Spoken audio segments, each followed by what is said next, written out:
कहानी नीरू की है। पंजाब की नीरू की शादी दिल्ली के राहुल से होती है। दिल्ली कितना बड़ा शहर है ना, लेकिन आप लोगों का घर तो बहुत छोटा है।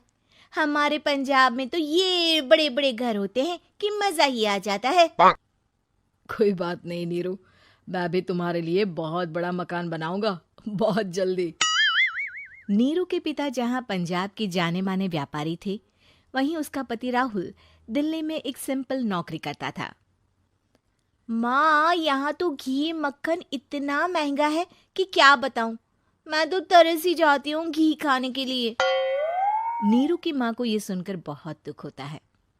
मेरी बेटी को घी नसीब नहीं हो रहा है और ये बहू यहाँ बैठकर घी में शक्कर डाल रही है। देख वनिता, मैं साफ कह रही हूँ, इस घर में जितना घी आएगा उतना ही मेरी बेटी के घर दिल्ली भी जाएगा। अरे ये क्या बात होती है माँ जी? बेटी का उतना ही करो जो अच्छा लगे। अब क्या मायके से घी और मक्खन तक की सप्लाई करोगी आप? हाँ, मेरी बेटी किसी चीज को तरसे मुझसे बर्दाश्त नहीं होता। अब क्या था, नीरू के मायके में 2 किलो घी आता तो 2 किलो दिल्ली जाता नीरू के पास। एक दिन, माँ बड़ी गर्मी पड़ती है दिल्ली में। इस घर में तो एक ही एसी है और वो भी ड्राइंग रूम में। सारा परिवार एक ही कमरे में सोता है। हाँ बेटा, वो तो हर घर की कहानी है। यहाँ भी एक ही एसी है। अरे बिल इतना आता है कि क्या बोलूं। तभी वहां राकेश आ जाता है। माँ, थोड़ी देर में यहाँ कुछ प्लम्बर आएंगे मेरे कमरे में एसी लगाने। जरा ध्यान से लगवा देना ना माँ।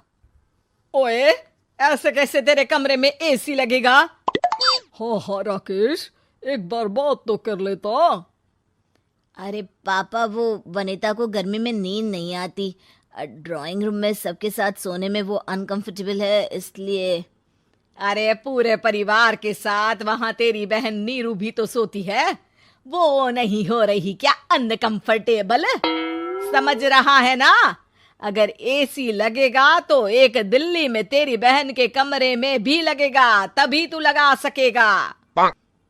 राकेश वनिता को सारी बात बताता है। वनिता करती भी क्या, मन मारकर बैठ जाती है। माँ, ये लोग ठीक नहीं है, क्या करूं मैं? अरे बेटी, यहाँ आ जा, तू यहाँ आकर रह ले। अरे छोड़ दे ऐसे पति को।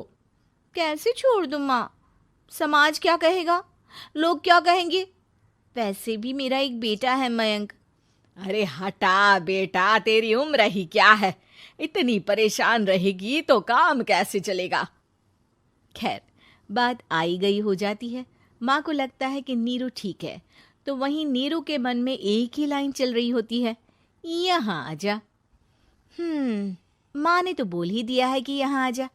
बस मयंक थोड़ा सा बड़ा हो जाए, इन गरीबों को छोड़कर मैं वापस माँ के पास ही चली जाऊंगी।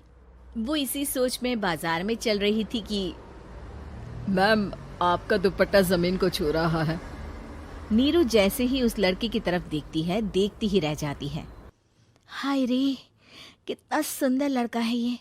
अब क्या हुआ? मैंने कहा आपका दुपट्टा। तो खुद ही उठाकर दे दो ना। लड़का समझ जाता है कि नीरू उस पर फिदा हो चुकी है। वो उससे उसका नंबर लेकर चला जाता है। अब क्या था, नीरू और रोहित में लगातार बातें होने लगती है।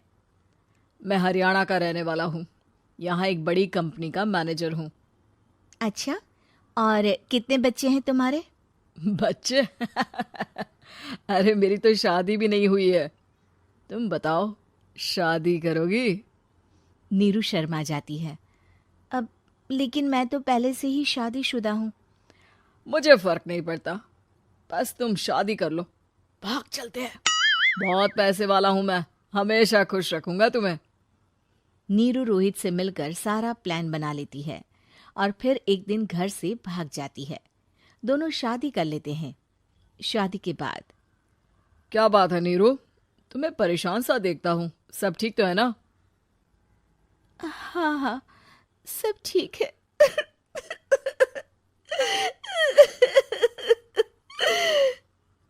ये कहते कहते ही वो रोने लगती है। अरे क्या हो गया, रो क्यों रही हो? मैंने तुमसे एक बात छुपाई है। और वही बात अब मुझे परेशान कर रही है।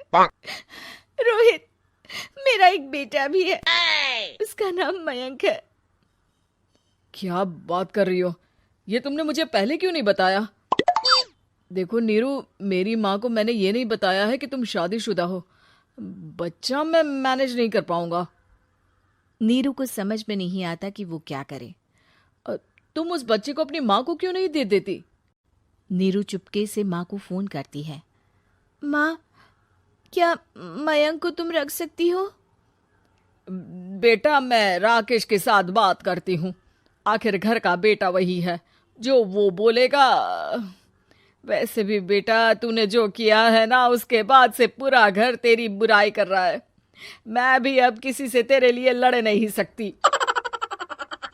राकेश बेटा, नीरू ने तो जो किया बहुत ही बुरा किया, लेकिन मैं सोच रही थी कि क्यों ना मयंक को हम यहाँ ले आए। तभी वनीता बोल पड़ती है। वाह जी, ऐसे कैसे यहाँ ले आए? यहाँ क्या भंडारा भरा है? और जिस बच्चे की माँ ने नहीं सोचा, उसके लिए हम क्यों सोचे? नीरू को एक बार तो अपने बच्चे के बारे में सोचना चाहिए था ना। अरे लेकिन तेरे पास भी तो लड़का नहीं है ना वनीता। माँ, वनीता ठीक बोल रही है। कल को वो बड़ा होकर इसी घर का हिस्सा मांगेगा तो हम क्या करेंगे? माँ कहती भी तो क्या, वो चुप रह जाती है। वहीं नीरू का पहला पति कहता है। माँ, अगर आज भी वो वापस आ जाए तो मैं उसे माफ कर दूंगा। बेटा, गरीबी चीज ही ऐसी है, क्या करेगा? तू तो अब मयंक का सोच। वो बेचारा तो बिना माँ का हो गया। मयंक के खातिर तू दूसरी शादी कर ले बेटा। लोगों के लाख समझाने के बाद नीरू के पहले पति की शादी रिद्धि से हो जाती है, जिसके पहले पति से 2 बच्चे होते हैं। देखो जी, मैंने शादी सिर्फ बच्चे के खातिर की है। मैंने भी शादी सिर्फ बच्चों के खातिर की है। वहीं नीरू के दूसरे पति के मन में ये बात घर कर जाती है कि नीरू एक मासूम बच्चे को उसके खातिर छोड़ कर आई है। अब देखो नीरू, मुझे लगता है कि जो औरत अपनी कोख का बच्चा छोड़ सकती है, वो तो कुछ भी कर सकती है। कल को तुम्हें मुझसे अच्छा कोई मिल गया तो तुम तो मुझे भी बाय बाय कर दोगी ना। नीरू को अब उसका दूसरा पति ताने देना शुरू कर देता है। तंग आकर नीरू उसके यहाँ से भागकर अपने पहले पति के पास चली जाती है, लेकिन ससुराल में क्या लेने आई है नीरू, मयंक को? नहीं नहीं सासू माँ, मुझसे गलती हो गई, मुझे माफ कर दीजिए।